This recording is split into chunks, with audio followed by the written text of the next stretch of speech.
Breachside broadcast, the best voxcasting, either side of the breach.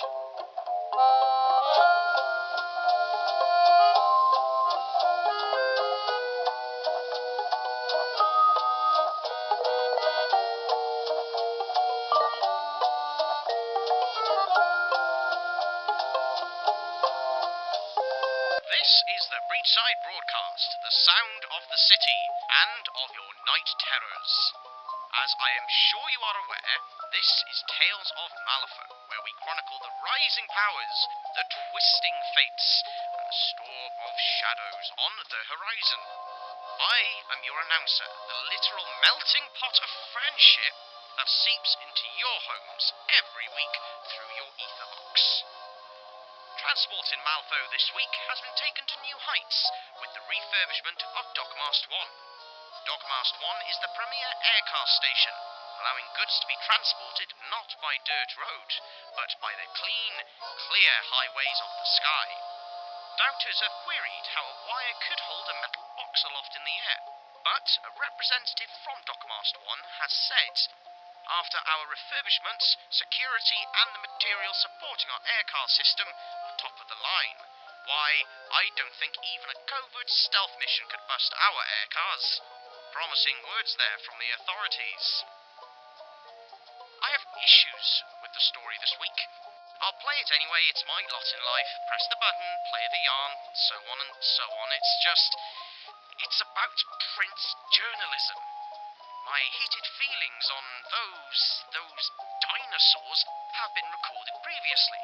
I'd rather roll out a red carpet, take a long walk along it into a lake than associate myself with that dying form of print.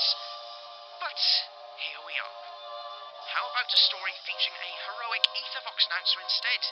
Get your requests in for this by attaching them to turnips and wrapping them quietly against the door to the Breachside Broadcast Studios. This is Deadline, yada yada yada.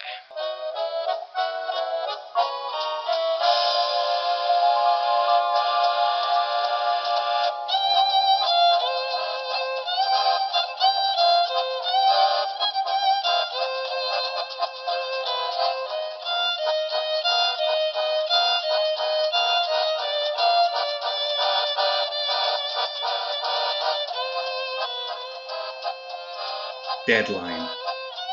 The side door of the old brewery swung open with a bang, and there stood Seamus.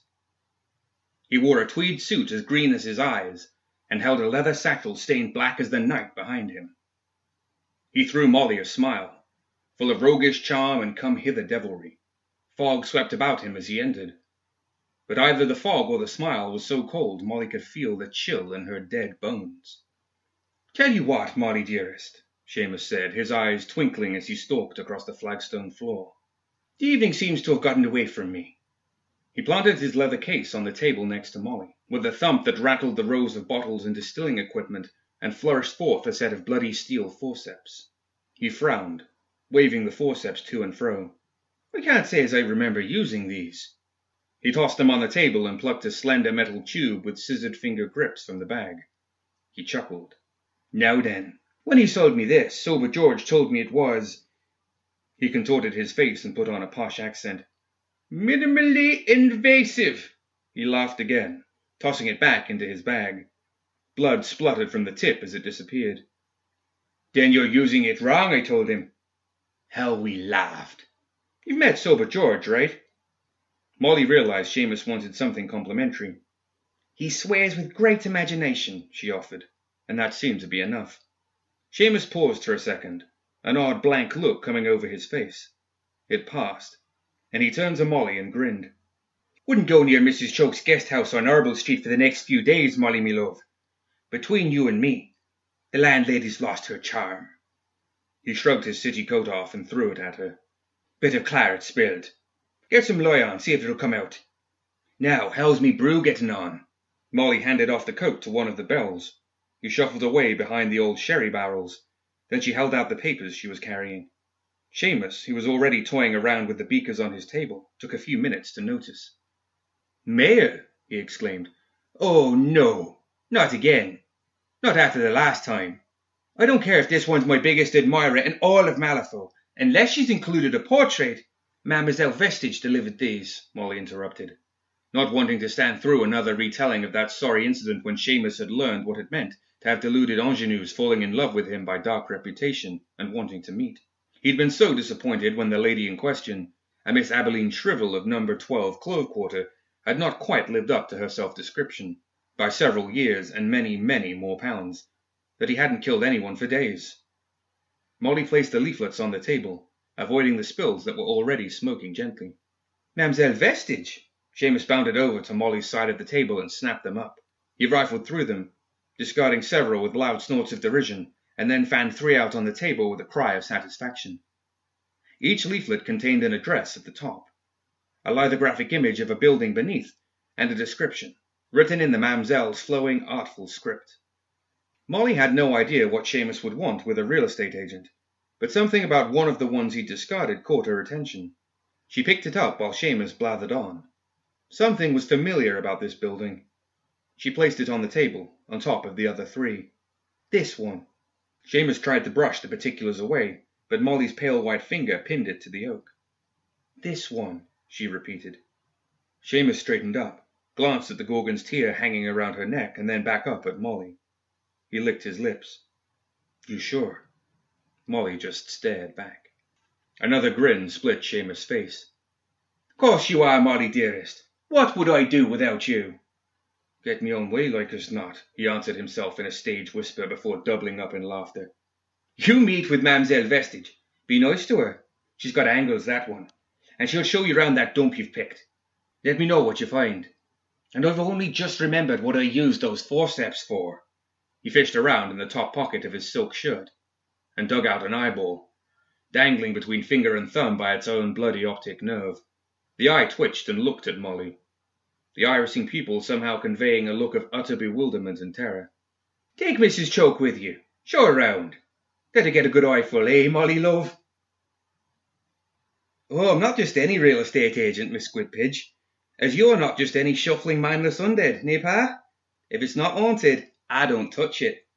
Mademoiselle Vestige was a lot younger, and her French accent a lot less pronounced than Molly had expected. She wore a lot more makeup, and in a much darker shade than Molly would have been comfortable with, back when she'd been bothered about things like being comfortable. The woman's hair was as straight and black as an ebony waterfall, and she dressed in dark purple silks that had an Arabian air about them. Although they covered her from neck to toe, they seemed to be always promising to give a glimpse of scandalous flesh. But, due to either remarkable dressmaking or impossible luck, the promise remained just that. Molly was also fairly certain there was more than one weapon hidden in those eastern folds, but she had a good feeling about Mademoiselle Vestige. She hadn't batted any of her heavily blackened eyelashes when Molly had loomed out of the night fog pale as a sheet, her black hair piled atop her head like a thunderstorm, with dried blood crusted all down her chin and in front of her yellow crinoline dress. She had also only offered a courteous, Mr. Toomers, I presume, when Molly had introduced the reanimated head in question to see what reaction it evoked. On her way to meet the not just any real estate agent, Molly had grown tired of Philip Toomer's protestations at her carrying him by the hair, like a child swinging a damn sack of marbles by her side, and had decided to teach him a lesson. One terrified mother later, whom Molly had allowed to run away screaming with her infant safe in her arms, and Molly had arrived for her meeting with Philip Toomer's apoplectic head being pushed in a wrought iron baby carriage. The pink woolen bonnet with the rabbit ears, Molly decided, had been the crowning touch. As for the disembodied Philip Toomers himself, he'd stopped sulking, and Molly could swear he was rather taken with the dark silk swishes and long black fingernails of Mademoiselle Vestige. My clients are few and select, Miss Squidpidge, as are the properties I handle. Seamus sent word that as part of his new brewing endeavours— No, don't tell me. Mademoiselle Vestige held up her hand, although Molly hadn't said a word. I only ever drink whiskey that's been shipped from Scotchland unopened, so whatever Seamus is up to is none of my business. And I always mind my own business, which brings us here. She waved at the imposing brick edifice across the foggy street. And although I have skipped the part where I tell you what Seamus wanted with this place, I have a feeling it is you that wants to see it and not him. Footsteps sounded, bare feet on cobbles, and an urchin dashed out of the cold, coiling mist. carrying a leather-wrapped parcel in her hand. Dressed in rags, she was nothing but skin and bone. A length of dirty sackcloth was tied over her lower face, but from above it burned black, bitter eyes that looked at Molly without fear. The fingers that held the parcel were strangely long, and their tips seemed to disappear into the fog. Mamselle Vestige unwrapped the parcel, read the letter within, and with a wave of her hand the words on it vanished. She bent close to the girl, whispering words in a language Molly did not know, and when Mamselle Vestige straightened up, the girl was gone. One of my crooligans, well, I say mine, they keep an eye on things for me. They don't usually show themselves when I'm with others, but I think she quite liked you. It seems Malifaux is a busy place tonight, she added with a wink. She tells me there's a former lodgings on Arble Street I might like to add to my books. Molly felt Mrs. Choke squirm in her pocket, and she gave her an admonitory slap. The fog cleared slightly, and gave her a better look at the building. Near the edge of downtown, this was not prime real estate, and the building was worn and tired-looking. Clumps of grey vegetation sprouted from windows and cracks in the brickwork, and thick, dark stains flowed from leaks and gutters. Grime coated the broken glass in the many windows. She knew this building, and started across the empty cobbles toward it, Philip Toomer's bouncing in the pram. You won't be going in alone, Miss Squidpidge. The lone working gas lamp on the street guttered almost on command, and Molly saw two people standing beneath it, next to a shuttered and barred door. She aimed Philip at them, and applied the brakes just outside the cone of gaslight. Mamselle Vestige swept past in a tease of perfume and silk, a lit cigarette waving in her hand like a firefly on a wand, as she made rapid-fire introductions. She had her business face on now, Molly saw. Miss Squidpidge, this is Mr. Clarifester Drove, an independent mortuarial consultant and the creator of Drove's Spirit Cabinet, which can be seen weekly at the Star Theatre. And this is Miss Divesta Honeychild of Mountbank Honeychilds. She is an authority on the Neverborn. The Manifestata, the diminutive of Divesta Honeychild corrected with a frown. The term Neverborn is not only incorrect, but offensive to those poor creatures. The writings of dubious Peake on the subject in 1828 are no longer as widely read as they should not once have been, interrupted Mamselle Vestige. And this is Miss Squidpidge, former reporter for the Malifaux Daily Record, and now greatly skewing the average intelligence of the ranks of the undead. And these are the earthly remains of Philip Toomers. The hat is not his own. Clarifester Drove was taciturn, fat, and sweating in the cold air, with a humorless face that looked like a boiled potato. Strapped to his back in a whaling harness was a whining contraption of brass tubes, gleaming condensers, and naked electrical connections whose end product seemed to be a brass apparatus attached to a wide-bore pistol holstered on his left leg. He didn't even look at Molly, but kept staring up at the building through an assortment of lenses mounted on spidery brass rods. With her tiny figure hidden under a full-length black fog coat, her hands clasping a small beaded bag, and her hair in a bun so tight it pulled the corners of her eyes up in a look of perpetual alarm, Divesta Honeychild looked like every stern choir mistress Molly had known growing up, although considerably smaller. She could actually see the moment where Miss Honeychild dismissed Molly from her mind as being not worth thinking about, which only reinforced the memory. It's an open viewing tonight, Mamselle Vestige carried on, but I won't be accompanying you. Try not to get in each other's way, don't damage the fixtures, and send any offers to me, care of any Krooligan you can catch. The owner of this one would appreciate a quick sale, no strings. She flicked a finger at the door, and it swung inwards, the loud creaking swallowed by the fog. Take as long as you like, and neither the vendor nor I are responsible for any injuries, mental or physical, you may sustain, etc., etc., including death or undeath, etc., etc. D'accord? Oui? Say two. And she walked out of the light, leaving only the tip of her cigarette beckoning through the fog, before that too was gone. Molly pushed the baby carriage through the open door, the wheels crunching over bits of rotted plasterwork and broken glass. The door was evidently a servant's entrance, and led to a long, functional-looking hall lined with doors and draped in shadows. Clarifester Drove took up position in the middle of the hall, examining a softly glowing globe attached to the apparatus on his back. He stared up at the ceiling. More than I expected. I'll be upstairs. You both stay down here for the next hour. He stumped off toward the stairs. If you know what's good for you. Divesta Honeychild harumphed, placed her fingers on her temples, and spun on the spot 3 times. One hand snapped away from her head as if burned, and pointed away down the hall, away from Drove. The confluence is strongest when diametric. She sent a withering glance at Molly. You may glimpse etheric fire from my coronic discharge. Do not be alarmed. If your kind are even capable of such reactions. It is how I communicate with the manifestata. She walked briskly away and vanished around a corner. Molly looked down at Philip, and, with a twinge of remorse, tugged the bonnet off his head and tucked it away. He looked up at her with a melancholy air. Were people this mad before we died? She shrugged, blood trickling down her chin, and pushed him slowly down the hall. There are unquiet spirits here, said Philip, keeping his voice low.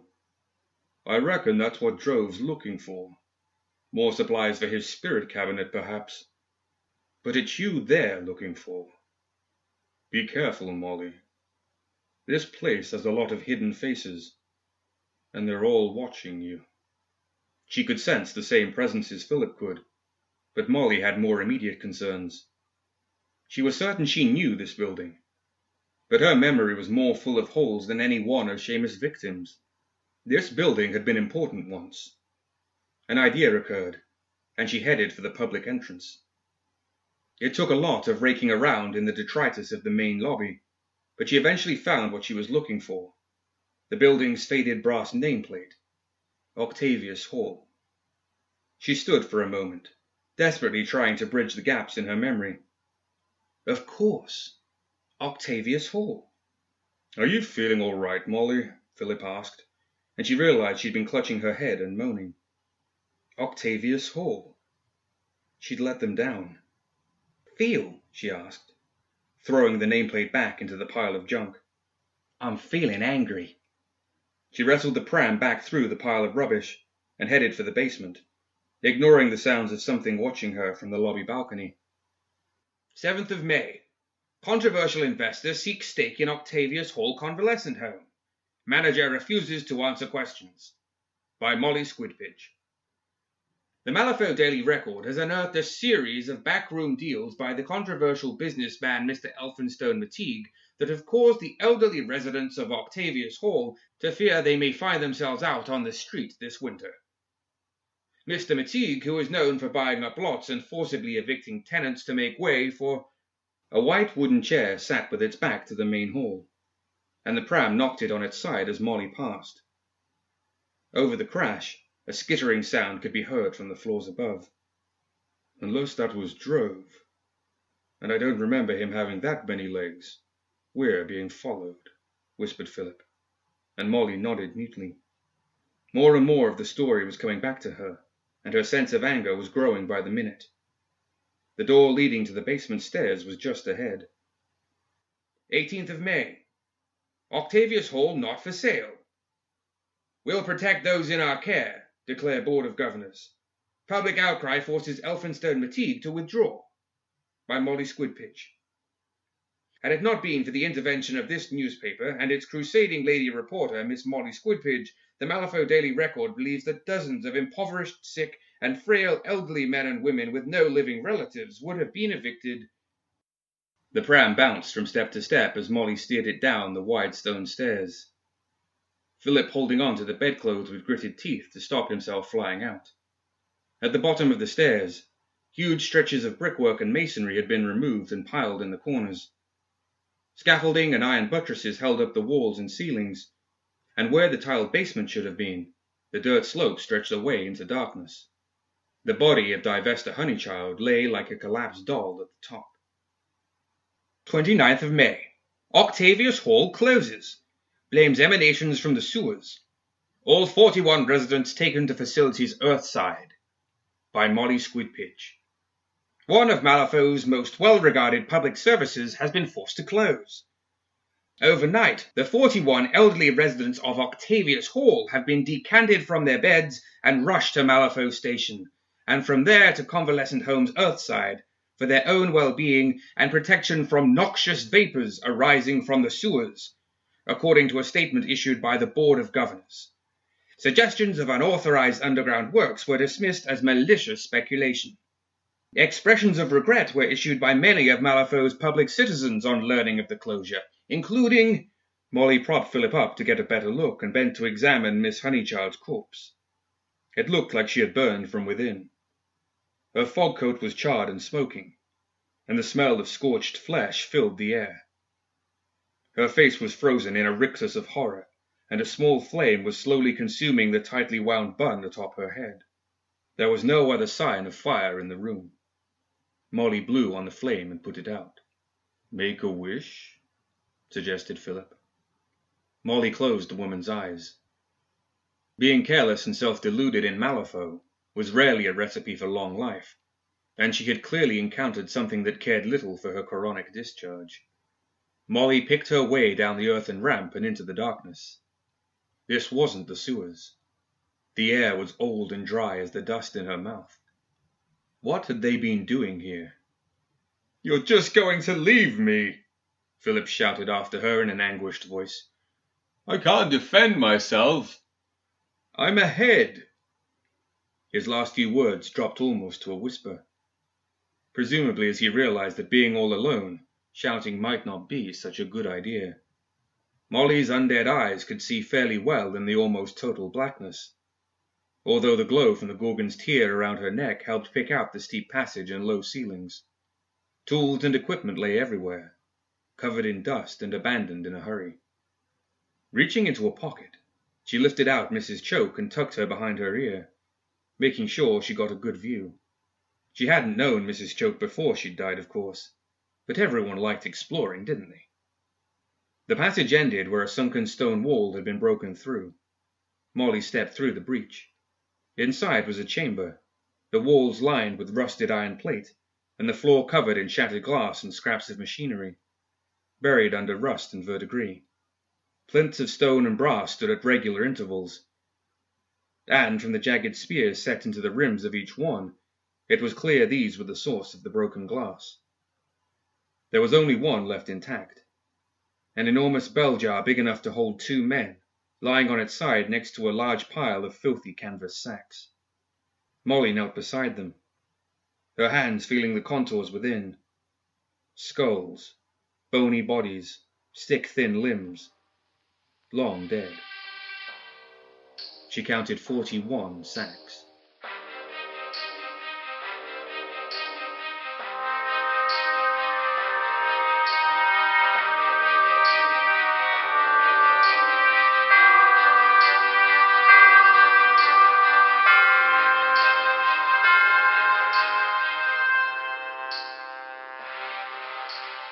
We'll reach the deadline after this community warning from the guild. Seriously, this isn't a wind-up. Really? Okay, fine, I just thought April Fool's Day was several weeks ago. Reports are coming in of missing... teddy bears. Yes, you heard that right, folks. Not multi-armed, horned, slate-ridge maulers. Small, stuffed, adorable children's teddy bears. I'd advise you just taking your children by the hand and having a good hard look around your home. But this is of, somewhat of a crime wave, so it seems. Children falling asleep with the toy in their arms, having it snatched from themselves in the middle of the night, and waking up to find their arms empty. The children are undoubtedly distressed, and their adults are starting to get annoyed, a bored-looking guild official said. We would advise parents to ask their youngsters if they are sure they have looked everywhere before reporting a missing toy as an incident. Just one thing links these happenings together, being the children's rooms feeling colder for some time afterwards, and thin strands of webs laced over the floor. Anyway... from one obvious work of fiction to something that actually happened, here is the rest of Deadline.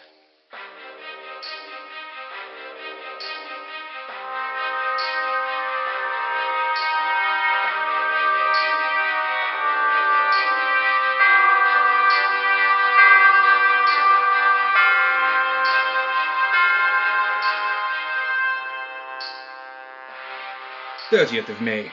Molly Squidpidge murdered. Guild blames so-called Mad Hatter Seamus. Condolences from civic leaders, page 3. Obituary, page 4. By Gideon Trump, editor. This newspaper is aware how greatly saddened its readers will be to hear of the untimely and tragic death of one of our most fearless and crusading reporters, Miss Molly Squidpidge. No Rest Home Earthside had any record of receiving 41 patrons from Octavius Hall when it closed, and so she died while in the middle of one of her biggest stories. In Malifaux, that was no longer the handicap for a reporter it had once been. She had let them down, and she could feel the ghostly presences all around her. She had let them down, but now she'd come back. A skittering sound made her turn, and she felt rather than heard Mrs. Choke scream and faint dead away. The exit was blocked. For a moment she thought the scrap on the floor had assembled itself while her back had been turned, but it still lay among the broken glass. What she was looking at was the intact version of whatever the scrap had once been. 4 legs gripped the broken masonry of the breach with steel claws, the stone fracturing under the pressure. 2 segmented arms, held as if in prayer, aimed twin hypodermic needles the size of small harpoons at her. Between the many limbs, a head of ancient leather and brass rivets nestled amid an array of hydraulic pipes, its softly glowing eyes matching the green venom dripping from the needles.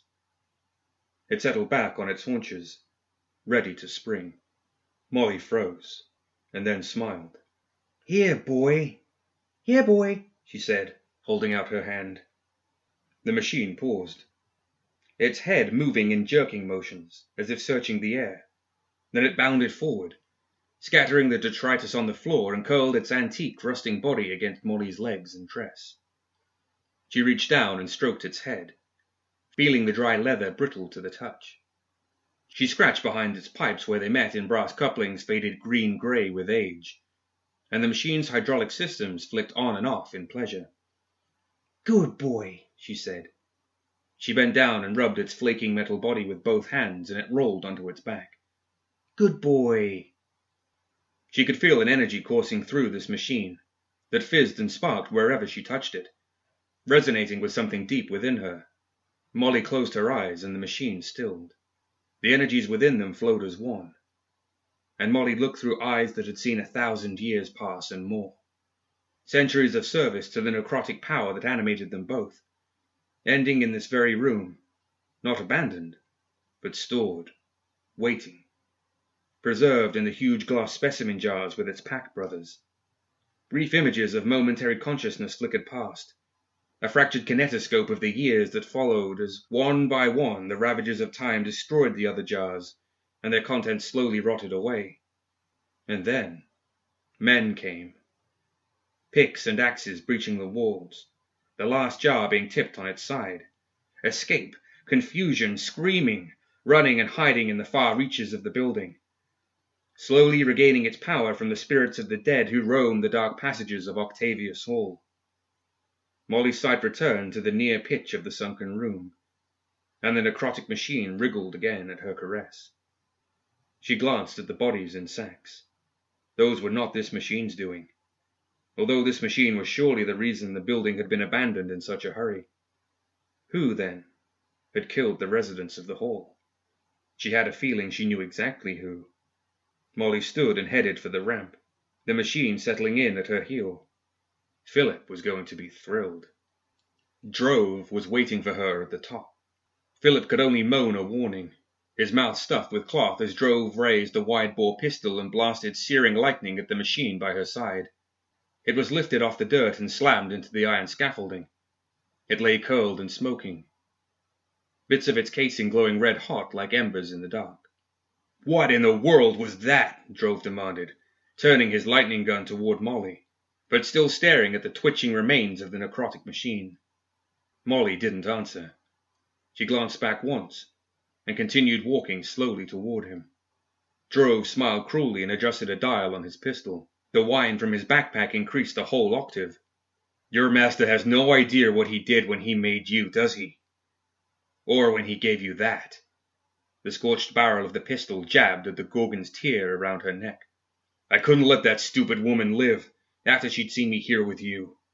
Word might have got back to Seamus, and I really don't want that maniac knowing my name. The mamselle won't tell. As long as she gets her commission, she minds her own business, and she's not afraid of Seamus. So you and that remarkable soulstone are going to come with me, and I'll show the world what Clarifester Drove and his spirit cabinet are really capable of. He aimed the pistol at her face. That's far enough. Molly glanced a warning at Philip, and he screwed his eyes shut. With a smile, she lifted the Gorgon's tear off her breast, and, with a whisper, and a burst of green light from the tear, let the unfortunate Clarifester Drove see what truly lay within.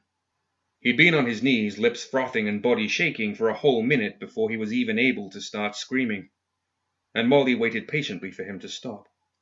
She took the cloth out of Philip's mouth, set him upright again, and brushed his hair flat, while Drove raved and howled and sobbed behind her.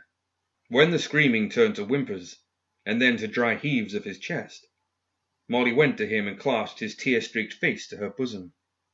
She retrieved Mrs. Choke from behind her ear, severed some of Drove's electrical cables, and tied them to the former landlady's wriggling optic nerve. "Well, Mrs. Choke," Philip said, grinning ear to ear, "if you're feeling at all aggrieved at the way your life has recently turned out, you may feel the need to express some of that dissatisfaction in what I hope will be a cathartic experience for you. In short, I bet you could murder someone right about now, eh, Mrs. Choke?" The eyeball twitched angrily in Molly's hand, stretching to get free of her grasp. Molly imagined her being similarly infuriated at a guest not using a coaster or putting his feet up on the furniture. "Not a girl, Mrs. Choke," Philip crowed. "We've got a live one here, Molly."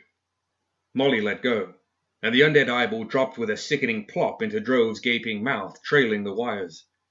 His hands flew to his throat, as his face turned red and he gasped for air.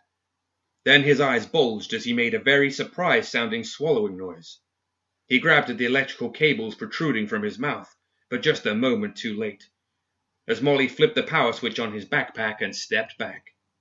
The whine of power was satisfyingly full throttle, and Philip whooped as flames shot from Drove's mouth and ears and his clothes caught fire. The sound of sizzling body fat filled the room, as smoke roiled upwards in great clouds, and then the intestinal gases in Drove's voluminous belly ignited. His midriff exploded with a wet ripping pop, and Molly, in one deft move that raised a cheer from Philip, caught a hurtling Mrs. Choke in one hand. Drove's corpse collapsed in a reeking ruin, and Molly turned back to the necrotic machine. "So what exactly is that thing?" Philip asked. It was a simple matter now. The connection had been made, for Molly to reach out with a fraction of the energy within her, and pour strength into the dying machine. Its limbs ceased twitching, and it sprang upright a moment later, before bounding over to Molly and racing round and round her. Molly thought back to hazy memories of when she had been a child, and her father had produced a gleeful, scampering bundle of legs and soft hair with a very wet nose and bright, bright eyes from behind a glittering Christmas tree. "Ponto," she replied. The little girl Kruligan came out of the fog when she called, and led her by back alleys and zigzag lanes to the mamselle. "I thought I might be seeing you again," the woman said as Molly approached, pushing Philip in the baby carriage, which he was now growing rather fond of, and had requested Molly add certain personal touches, such as lanterns and a supply of cigars once they returned to the old brewery, with the machine pacing at her heels. Mamselle Vestige was leaning with effortless ease against what appeared to be an upright but dead-drunk Guild Guard officer, watching an illegal bare-knuckle fighting contest in the cobbled yard below. Shouts, bets, oaths, and meaty thunks floated up from the pale ghosts exchanging blows in the gathered crowd. "Who owns Octavius Hall?" Molly demanded, dark blood spilling from her mouth as she spoke.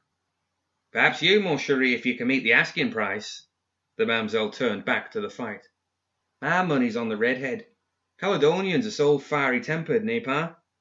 That, and I have poisoned his opponent." She gave a Gallic shrug of indifference. "I will ask you only once." "Don't let us quarrel, Miss Squidpidge." A ring of smoke disappeared into the fog. "Neither of us would profit. I seek to make only friends in this town, And what would my reputation be if I gave away the identity of a client? Then I will pay the asking price. Mademoiselle Vestige gave Molly her full attention, but only in person. Vestige regarded her for a few moments between draws on her cigarette. And what would my business be if I lost a client? Molly produced a drawstring silk bag and placed it on the parapet between them. The presence of the soulstone within was unmistakable. That should cover your commission, Philip said, and a little bit extra to make sure he comes along. A smile spread across the mamselle's face like ice across a winter pond, and Molly wondered if she really was as young as she looked. A pleasure doing business with you, Miss Squidpidge. I will arrange the rendezvous. Octavius Hall, I presume? Molly wheeled Philip away, the voices of 41 ghosts whispering in her ears. Tomorrow at midnight. I have a deadline. He did not, of course, arrive alone. Unscrupulous black-hearted businessmen were rarely so stupid. Molly had known who it would be.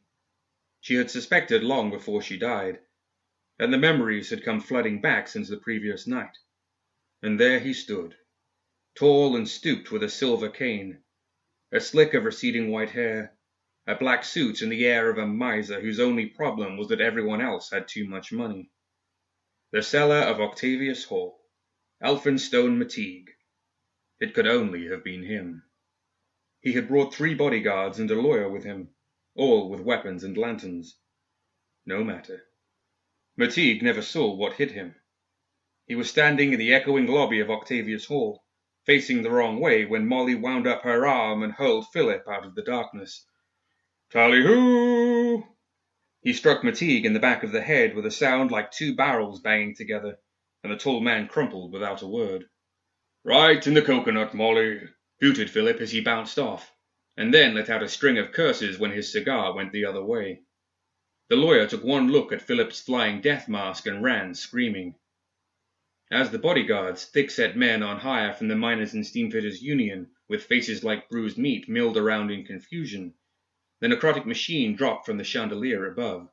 The hypodermic syringes flashed and stabbed, snickety-snack, and it was all over before Philip had stopped rolling. The whispering voices of the dead surged. Molly grasped Matigue's tongue in a vice-like grip and began to drag him toward the basement. Matigue awoke in complete darkness. He was lying on something hard and lumpy. His head and mouth were in agony, and he could feel rough cloth. It took only a moment to realize that the cloth was a Hessian sack, and that he was inside it, and then Elphinstone Matigue began to thrash and yell. The sack was closed tight around him, and terror threatened to rob him of his wits, but after a moment he found the neck, and forced a thin arm through with a hoarse cry. He heaved and the rope slipped loose. Matigue tumbled out, kicking and cursing the darkness until he lay breathless and exhausted, his head throbbing in pain. Thank you for joining us, Mr. Matigue, Philip said as Molly struck a match and lit one of the bodyguard's lanterns. She gave Matigue a moment to take in his surroundings. Molly sat on a white chair before the breach in the wall of the underground chamber, Philip on a plinth to one side, and Ponto squatting on the other.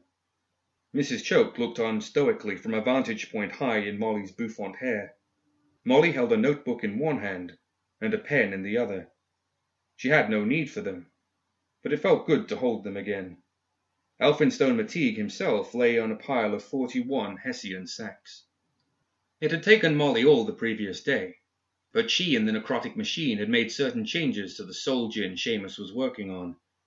Empty bottles lay scattered around the iron-walled room, and the effects of their contents on the remains of the 41 inhabitants of Octavius Hall were just starting to be felt. Matigue froze as the lumpen shapes beneath him shifted. Ah! He cried as he scrambled to his feet. But the sacks were now all in motion beneath him, and he fell cursing. We're on the record, Mr. Matigue, said Philip. Mind your language now. Matigue rolled to the side, kicking legs and flapping arms until he slid off the pile of sacks onto the debris-strewn floor. He crawled away through the rusted metal and glass, and cowered against the far wall, clutching his chest and wheezing. Just want to get the facts down, Mr. Matigue, said Philip. Won't take long.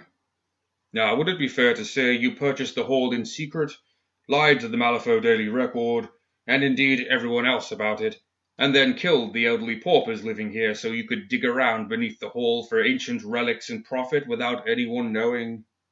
Saints preserve us, Matigue moaned, as the mass of filthy sacks thrashed like a hive of brown maggots and began to writhe and wriggle across the floor towards him.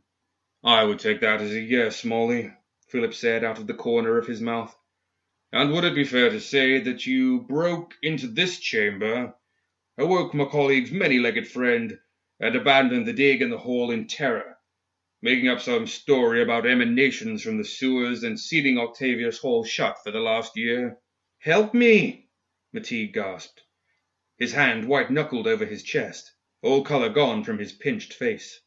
The sacks were like a tide of giant vermin now, lurching and twisting their way through the debris in silence, threatening to swarm him at any moment. A grey hand made of bones covered in the most paper-thin of rotted skin burst from one of the sacks and gripped his ankle. He flattened himself against the wall and screamed. Another yes, I would say, Molly, advised Philip. Would you like us to rescue you, Mr. Matigue? Get you safe from these upset former customers of yours? The press is always willing to protect its sources. Matigue's mouth worked open and shut a few times, but when he couldn't get any sound out, he started nodding as vigorously as he could. At a silent command from Molly, the necrotic machine sprang forward, reaching Matigue in a single bound. It carried a letter in one hand and a pen in the other. Sign that, if you would, Philip called. More hands burst from the rotting sacks, grabbing Matigue's feet and legs, and he snatched the pen and scribbled his signature, a low moan of terror escaping his bloodless lips. The machine retrieved the letter and picked up Matigue effortlessly. The hands grasping him released their hold. Molly rose, crossed the room, and joined the machine next to the plinth at the far end. The necrotic machine sat the trembling Matigue on the plinth, then stabbed one of its needles into his chest. He screamed, as pale green liquid flowed out of the reservoir and into his body. No, wait, what? He cried. And then Molly lifted the last remaining intact bell jar, taking all her undead strength to do so, and brought it down around him, cutting his pleas off. The rim sank into the groove running around the plinth, with a grinding noise, and Molly twisted it to lock it into place. Inside, Matigue banged his fists feebly on the thick glass, but all Molly could hear was a faint drumming as if from far away. She picked up Philip and left the room, turning back for one last look. Matigue knelt awkwardly, hammering his fists against the confining glass walls of his prison. The concoction in his veins would not kill him. Instead, it had imbued him with some of the necrotic machine's undead essence. It would keep him alive in that jar, even once the air had been exhausted, for centuries. She turned off the lantern, and utter darkness fell. Seal it up, Molly said to her faithful machine. Bring the roof down behind us. As she walked up the steep slope, Ponto tore the metal scaffolding and supports from the dirt walls. Planks of rough wood crashed down, followed by multitudes of black earth that chased their heels all the way back to the basement and up the steps. When they reached the street outside, Molly realized she could no longer hear the voices in her head. Octavius Hall was finally silent. Back to Seamus? Philip asked as Molly settled him once again in the now rather dirty bedding of the pram. The one working gas lamp in the street spluttered fitfully. Molly folded the letter Matigue had signed and another sheet of paper into an envelope with the word editor on the outside. She would drop that into the night box at the Malifaux Daily Record on the way back to the old brewery. Won't Seamus be, to put it mildly, a little annoyed that you took so much of his precious soul gin? Philip wondered aloud. Molly gave her own Gallic shrug of indifference, and found that it agreed with her. Seamus had probably gotten bored with his brewing anyway, and set off on some other wild pursuit. She lit Philip's cigar using one of the matches she'd taken from the bodyguard and placed it in his mouth. There was a sizzling sound. The other way around, Molly, if you please. Molly flipped the cigar over and put it back in, patting Philip in apology. Here, boy, she called, and Ponto bounded out of the fog into the light of the gas lamp, pressing up against her. She rubbed the manifolds on the back of its head, and it quivered in pleasure. "You know, Molly, old dear," said Philip around the cigar, "I don't reckon that one is a boy. Just a feeling." Molly thought a moment, and realized Philip was probably right. She tore a strip off the pram's hood and bent to the machine. When she straightened up, with a pleased expression on her face, the leather and brass head of her faithful companion sported a pink ribbon with a bow on top. It bounded happily away. She got the pram under way, the wooden wheels slipping on the wet cobbles, and with Philip puffing contentedly, they walked off into the fog together. 3rd of October. Exclusive. Elphinstone Matigue signs murder confession, but his whereabouts are unknown. By Gideon Trump, editor, and Wally Squidpidge, deceased. In news that has shocked Malifaux society, the Malifaux Daily Record has uncovered a grisly tale of deception and murder.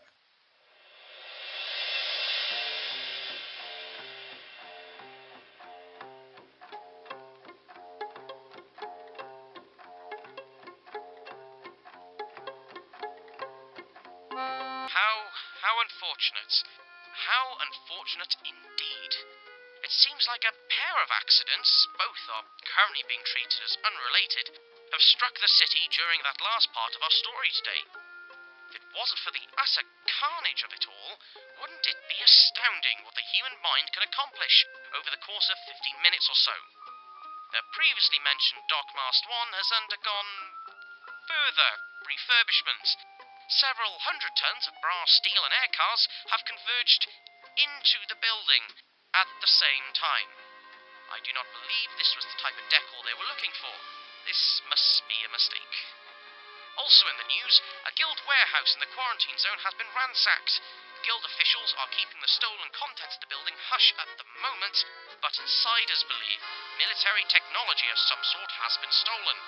All fingers are currently pointing at rogue arcanists being behind the theft. If you know anything about either incident, I appeal to you to come forward. Exploding rail cars, stolen goods, and missing children's toys. Malifaux. Bad things happen.